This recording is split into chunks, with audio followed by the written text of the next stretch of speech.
Hello दोस्तों, आप सबका स्वागत है। आज मैं आपको बताने वाला हूं कि राजस्थान सीईटी की तैयारी हम कैसे करें, कैसे हम प्रिपरेशन करें और कैसे अच्छे नंबर पाएँ। देखिए, पहली बात तो ये कि कुछ छात्र ये सोच रहे होंगे कि इसमें बहुत सारे टॉपिक सम्मिलित हैं, किस टॉपिक से कितने क्वेश्चन आ सकते हैं पता नहीं। तो देखिए, इसमें अगर हम मैथ की बात करें तो मैथ के यहाँ से कम 10 से 12 क्वेश्चन आपसे पूछे जाएंगे।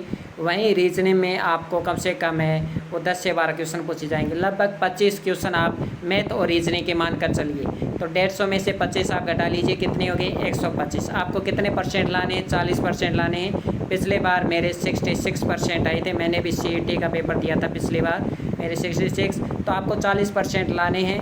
तो 25 घटा लीजिए, 150 में से 25 घटा लिए 125 हो गए।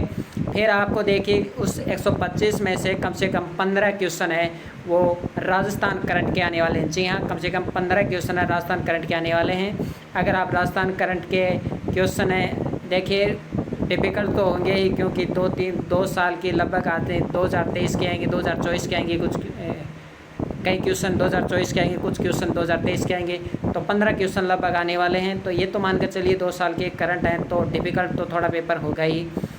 अब देखिए, ज़्यादा से ज़्यादा आप फोकस किस पे करें, तो ज़्यादा से ज़्यादा आप फोकस है वो राजस्थान पॉलिटी पर कर सकते हैं, राजस्थान हिस्ट्री पर कर सकते हैं, राजस्थान कला एवं संस्कृति और राजस्थान जियोग्राफी।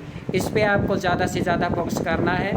मैथ और रीजनिंग पर इतनी ज़्यादा फोकस करने की ज़रूरत नहीं है, क्योंकि आपको पास होने से मतलब है। मैथ रीजनिंग में आपने थोड़ी सी भी मेहनत की है, मान लीजिए डेली आप मैथ और रीजनिंग में आधा घंटा भी देते हैं, तो भी इसको पास से कर पाएंगे। इसके लिए आपको किसी भी कोर्स को ख़रीदने की कोई ज़रूरत नहीं है। 40% के लिए आप कोर्स को ख़रीदोगे। मैंने भी कोर्स नहीं ख़रीदा था और मैंने 66% सिर्फ एक बुक को पढ़कर ही प्राप्त किए थे। तो आपको सिर्फ एक बुक ही पढ़नी है, साथ में आपको थोड़ा सा करंट याद करना है। लेकिन करंट पढ़ने का तरीका क्या है मैं आपको बताता हूँ। करंट में आपको पहले तो एक पुरस्कारों से संबंधित पढ़ने हैं। एक पुरस्कार ज़रूर पूछा जाएगा, ये 100% है। दूसरा प्रकार का क्वेश्चन अभ्यास से संबंधित, जैसे कि पोखरण में कौन से अभ्यास हुए थे, बीकानेर में कौन से अभ्यास हुए थे, तो ये अभ्यास पढ़ने हैं आपको। तीसरा पढ़ना है आपको योजना, यानी कौन सी योजना चलाई जा रही है, यानी पुलिस। और इस बार जो योजनाएं चलाई गई वो ज़्यादातर पुलिस विभाग के द्वारा ही चलाई गई थी। तो पुलिस विभाग से संबंधित आपको एक योजना है वो 100% पूछी जाएगी।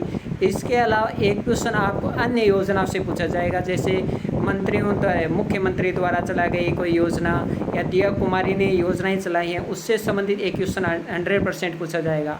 पांचवा प्रकार का क्वेश्चन पूछा जाएगा आपको MOU से, यानी जो IIT जोधपुर है, इसके अलावा बीकानेर से संबंधित, बीकानेर विश्वविद्यालय से जो MOU हुआ है, और इसके अलावा उदयपुर की विश्वविद्यालय से MOU हुआ है। इन 3 विश्वविद्यालय के साथ जितने में MOU हुए हैं उससे एक क्वेश्चन है वो 100% पूछा जाएगा। अगला 7वां नंबर क्वेश्चन देखिए, पूछा जाएगा आपसे ऊर्जा संसाधन से संबंधित या अभ्यारण्य से संबंधित। या तो ऊर्जा संसाधन से संबंधित या अभ्यारण्य से संबंधित है, आपको एक क्वेश्चन है वो ज़रूर पूछा जाएगा। 2 क्वेश्चन आपको कृषि बजट पर पूछे जाएंगे।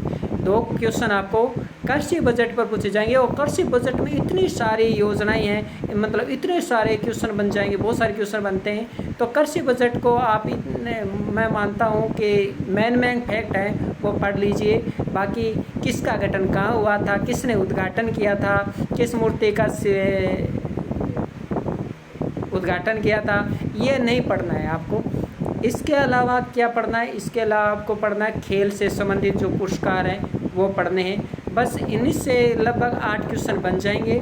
और आप मान लीजिए 8 क्वेश्चन आप ले आते हैं तो ये मान लीजिए आप बहुत अच्छी तैयारी में हैं और आप आसानी से पेपर है वो क्लियर कर पाएंगे।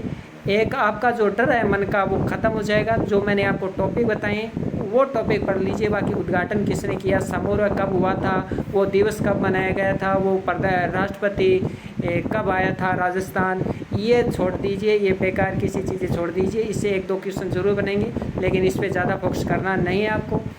धन्यवाद।